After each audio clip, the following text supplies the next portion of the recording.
يسك صاحب الجلالة الشيخنا محمد ويسيسة نصربي والراون الراحل الكولونيل بيبي الخرشي يجن ثبرات يري عزة دايس الراونس. تفاصيل من أكثرك زينب الأشبالي.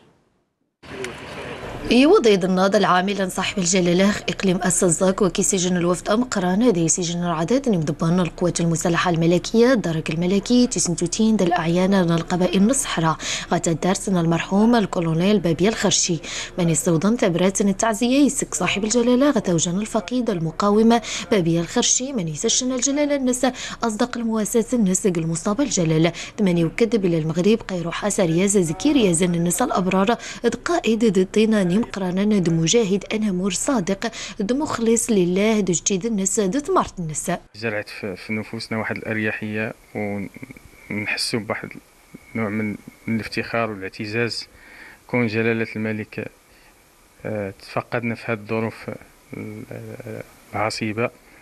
ومن هذا المنبر نجد الولاء مره اخرى للعائله الكبيره عائله الخرشي ولا قبائل تساء على تجديد ولائها الأهداب العرش العلوي المجيد. جلالة الملك محمد السادس نصره الله أعطى أهمية كبيرة لهذا اليطن الكولونيل ولهذا الشهيد، وكذلك من خلاله لأبناء وعائلة الشهيد، وكذلك لقبائل توسا وللقبائل الصحراوية ولجميع الضباط السامون اللي هذه التعزية اللي جات تعبر عن مدى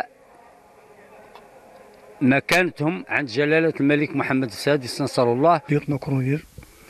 بابية ولد الحبيب ولد محمد الخرشي اللي نعرف عليه اسم النزاهة ونعرف عليه اسم الكرامة ونعرف عليه اسم الشجاعة، والحقيقة ضحنا في راجل وطني مغربي يحب وطنه ويحب ملكه ويحب وطنه وضحى في عدد ديال المسائل اللي هي لصالح الدولة، ومجاهد وخدم من الصغر ديالو إلى الكبر ديالو. وغونكرون المراسيم ونصي ودن تبرات التعزية يسك الجلالة نجديد غتوجان المرحوم الكولونيل بابي الخرشي قيسين الدعاء أمير المؤمنين صاحب الجلالة جديد محمد ويسطيسة نصار سيدي ربي. والسلام على المرسلين والحمد لله.